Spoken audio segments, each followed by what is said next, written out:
them don't really need them and they could be working more. Hear me out. Went and got my nails done earlier because I work and I can pay for those, right? The whole topic of conversation in there was how in the state of Tennessee, the governor has declared that there'll be no food stamps or WIC for the month of November. And there was a lot of hooping and hollering and complaining in there that they don't know how they're going to feed their babies or get their babies milk. But was in there getting their nails done, their lashes done, getting designs put on it, and this, that, and the other. And I raised 2 children by myself. I did get WIC and I did get food stamps until they were 6 months old, both of them. I'm very, very grateful for it. I believe it is designed to help you when you have no other choice until you can get a job and support yourself, okay? Do not act like I'm saying that food stamps and WIC is wrong. But at the same time, I was not going to get my nails done and my lashes done and special designs on it and then sitting there acting like it was my state's obligation to get my kids milk. How about not getting your nails done if you're worried about your children not having milk in the month of November? So obviously this About me having 7 kids. So what? Yes, we're getting 3K EBT. I am dating the EBT plug right now in the office. He is the man in the office. I am dating him. We are currently pregnant right now. This is my 8th child. I will be having a baby boy again. That is 8 boys all together. And here's my oldest right here. That's my oldest back there. So yes, I mean, hey, 7 kids, 8 kids, it doesn't matter. We are bringing in 8 children in one household, and we are adding more to the family. So yes, I love my plug. The food stamp's not gonna stop. We are hooking people up with the 3K EBT with 4 kids or more. People with 1 child, 1K. I mean, get in the game. What y'all waiting on? I mean, there's nothing wrong with it. Y'all better stop letting the government play y'all. Play them.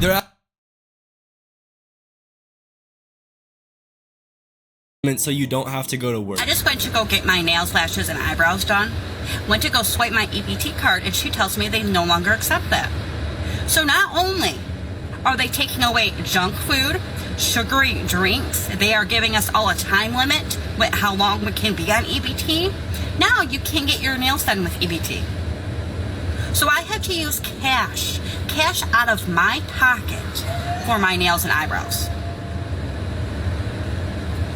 So now I'm $100 short on my freaking rent that I'm supposed to pay today. They need to figure something out because this is not okay.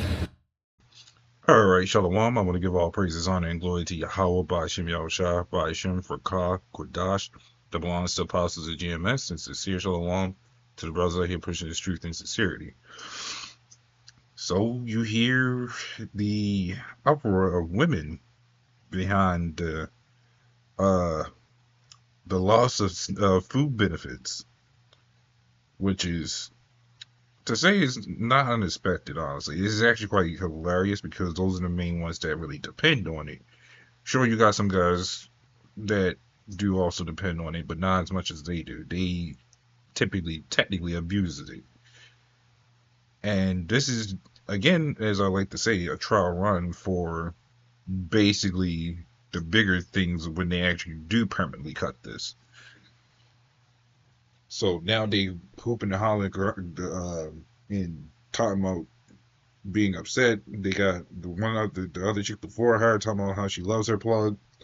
What happens when all this stuff completely stops? No one actually they'll cry about it now, but they don't actually see the bigger picture.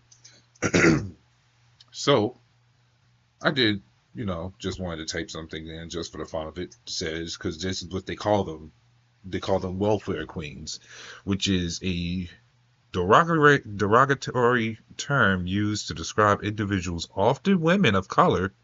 Funny how they like to put that in there, but you got all sorts of women complaining about it now, who are perceived to misuse or abuse the welfare system, typically through fraudulent means or manipulation of government assistance programs.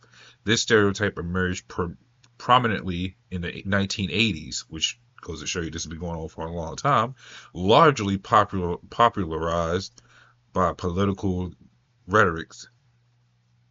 And it portrays these individuals as lazy and dependent on government aid, contributing to racial and social stigmas surrounding poverty. Now, of course, go back 10 years, 15 years, I would say by then I did hear more about black women on Section 8 than anybody else, which is why they was always made fun of.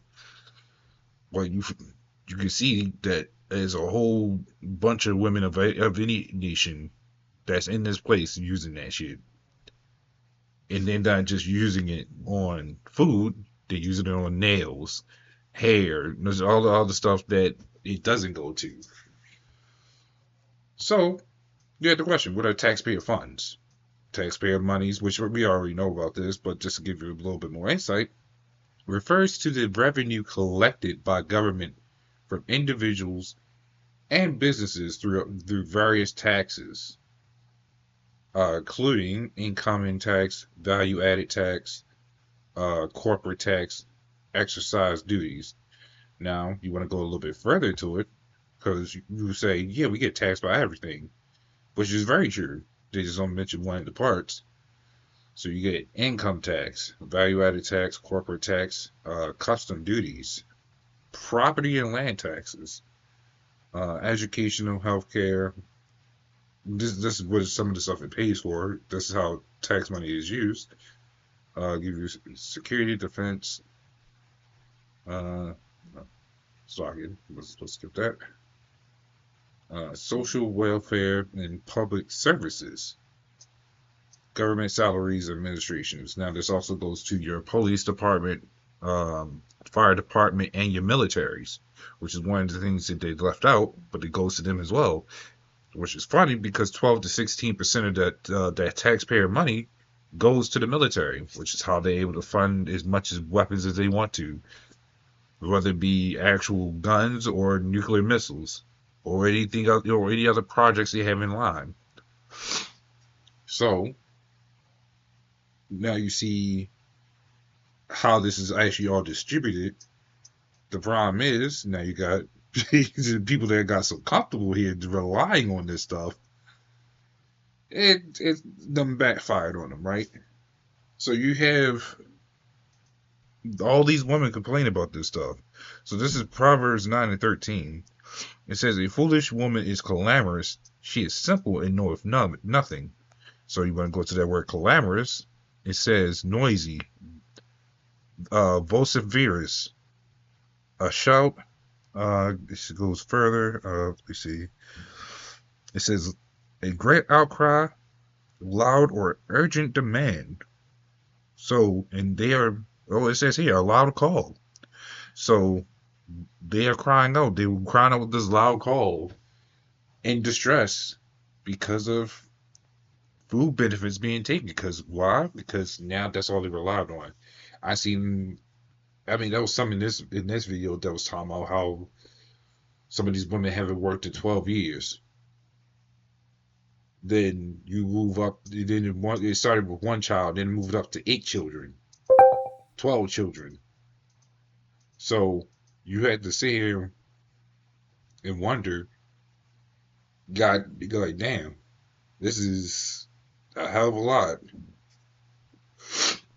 Which means they spend a lot of money on it. It's ranging from over 1,000 to at least. And some of the ones I've been hearing is at least 4,000, 6,000. And the people on the average can't even make that much. So it's no wonder that they're making it so simple. But the problem is, with simplicity comes complicity. You become a complacent, and then all your stuff is taken. You then cry like children to get back what was taken, because now you done abused it. Much like a child, when they get something, they start abusing it. Like they could get an animal, they start abusing it. Now you gotta take that animal away. Why? Because they wasn't doing those smart things with it. So that is, and this is, again, and I like to say it because this is just one project to see how many people are quick to fold. Now you got people losing their houses because behind welfare too, which I might do another video on that. This is Ecclesiasticus 25 and 19. Normally I don't do videos on women, but this is what you're seeing on the basis. It shows you how really irresponsible or how devious these women can be when it comes to using something. And also it goes to show you how reliant they are on this because they don't want to work, which is understandable in a sense, because when you look back like before the 1980s, maybe going back in the 50s or before then, it was mostly men working. Women could just stay in the house, cook, clean, take care of the children. These women today are still technically looking for the same thing, even though you got other women that actually want to go out and earn what they got. So they either stuck with two choices now. Either they get up and work, or they remain homeless, or for the third option, they actually find a man that can actually take care of them. All of which, when all this stuff starts folding, a lot of these women are going to go back to phase A, which was relying on a man to take care of them. Because a lot of these jobs ain't going to really exist, or they ain't going to really take anybody that can't really do labor like that. So that leaves a lot of women screwed as it is. So this is Ecclesiasticus 25 and 19. It says, all wickedness is but little to the wickedness of a woman. Let me repeat that. It says, all wickedness is but little to the wickedness of a woman. You got the question, why is that? I mean, we could give you a whole list. Hell, women can even give you a whole list. They'll tell you. They fight on constant level. Another way to know a woman is by another woman, because they see the games that they play. So this will tell you everything right then and there. It says, let the portion of a sinner fall upon her. You see, this is how everything turns out. This is honestly hilarious when I watch stuff like this, because you don't really see men complain about it. If you do see us complain about it, it's not for long, because we'll actually find another way to actually get what we need. Even if we do end up homeless, you don't really hear us complain about it, or more so that you don't hear anybody get to let us complain, because nobody really cares. But everybody's so uptight on the women that these women could just literally plop a phone up, hit that record button, and tell their biggest woes all day long, and somehow still get some sympathy or probably some money behind it. Or for the ones that really don't care, they probably don't get no money out of it. Just like with this woman, she done bragged about it all on social media. Got hit with the hammer. And what she do? She decides to go back on social media and record what just happened. Possibly hoping to get some pity and some money out of it. So this is all the wickedness that goes on in their minds. When this stuff really starts when this stuff really starts closing down with the hammer, that as far as no jobs, no benefits. I'm talking about even when the entire government shuts down entirely, to where you had to go out here and fend and learn how to hunt to get what you need. This is Isaiah 65 and 13. It says, therefore, thus saith the Lord Yahweh, behold, my servant shall eat, but ye shall be hungry. Behold, my servant shall drink, but ye shall be thirsty. Behold, my servant shall rejoice, but ye shall be ashamed. So his servants will eat. His servants will find a way, even now, for those for the brothers that might even been on benefits and gotten to take away. The Lord always provides. They ain't nothing to us.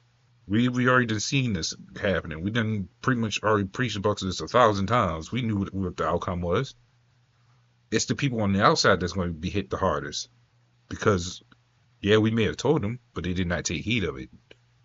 They did not practice understanding that, yeah, this doesn't last forever. No, these people think everything here lasts forever. And this is where they get screwed.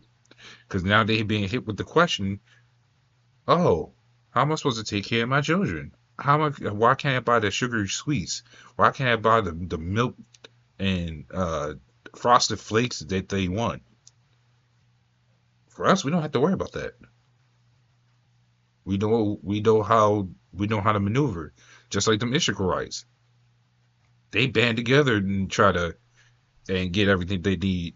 Everything they need. They all end up tend to work in the same jobs, but they still know how to maneuver. See, the problem in this society is you're taught to be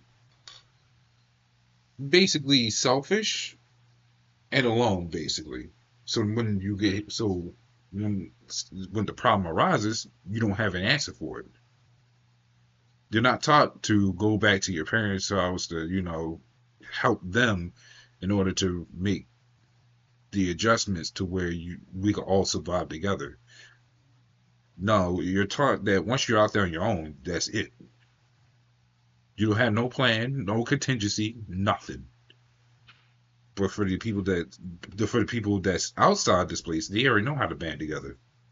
At least try to make things work. Even if they gotta hunt together, they know how to make it work. So, long story in a nutshell, these people are screwed, specifically women. But this is the way the Lord is shifting everything to be turned right back into the order, at the cost of this place crumbling, which is even better. Two birds with one stone, I like to say. So, for now, we just wait. So, little one, this is a little edifying with that. Shalom.